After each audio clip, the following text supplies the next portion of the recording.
La France va-t-elle disparaître des manuels d'histoire comme la Gaule avant elle? Et ne sera-t-elle bientôt plus qu'une espèce de vieux souvenir? Oui, la réponse est oui si vous ne faites rien et je vous explique pourquoi. Alors, le pourquoi, c'est très simple, c'est qu'aujourd'hui, on est en train de sacrifier les générations à venir pour protéger un semblant de niveau de vie, alors qui tient d'ailleurs à quelques pourcents, hein. Alors donc pour protéger la sociale, tout ce qui va autour, toute la mythologie, la solidarité, tout un tas de mots qui ne veulent plus rien dire, qui sont des usurpations, eh bien on est en train d'expliquer qu'on va épuiser le pays, faire partir tous les gens qui ont envie de travailler, défendre la France des 35 heures jusqu'à 62 ans. Je sais, ça pique les yeux quand on dit ça, mais c'est vrai. Les Français ne travaillent pas assez, même s'ils se sont racontés une vie où ils travaillaient beaucoup, ça n'est pas vrai. Voilà.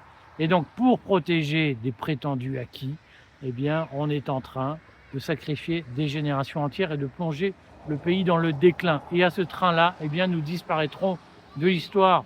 Il suffit de voir ce qui va se passer sur le Mercosur. L'Union européenne annonce 45 milliards de fonds pour les agriculteurs. Eh bien, ça va faire taire pour quelques mois la grogne et on va accepter la signature du Mercosur. Moi, je ne suis pas un grand ennemi du Mercosur. Simplement, si on veut assumer le Mercosur, si on veut l'affronter, eh bien, il faut accepter de changer la règle du jeu. Supprimer le corporatisme qu'une Valérie Bugeaud, par exemple, chez les dissidents, adore défendre, c'est ce qui existe aujourd'hui.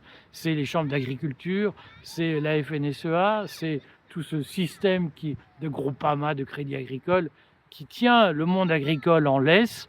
Eh bien, si on ne le supprime pas, les agriculteurs vont disparaître parce que une fois qu'ils ont payé toute la bureaucratie corporatiste qui les entoure, eh bien, ils sont ruinés. Si on ne remet pas ça en cause, et ce sera douloureux, et ça supposera des sauts dans l'inconnu, ça supposera des tâtonnements, mais si on ne fait pas cet effort douloureux, eh bien, l'agriculture européenne disparaîtra, et on aura fermé les yeux pendant quelques mois, le temps des 45 milliards de l'Union européenne qui vont être déversés pour faire taire l'opposition. C'est notre sujet.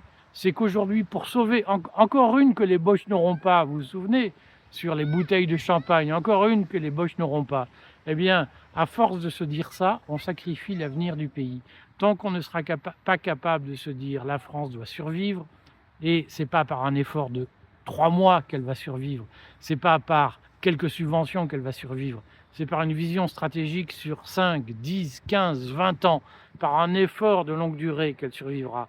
Tant que les Français n'auront pas la volonté de vivre qui leur permet de dire ça, eh bien, ils disparaîtront et ils vont sacrifier leurs enfants. Et on pourra pleurer tant qu'on voudra les enfants de Crans-Montana ou d'ailleurs. La France va disparaître si on n'est pas décidé à faire des efforts douloureux de longue durée. Voilà, je ne peux pas vous dire autre chose. Et regardez ce qu'on va écrire dans le courrier des stratèges sur le Mercosur. Ça en sera une illustration. À très vite.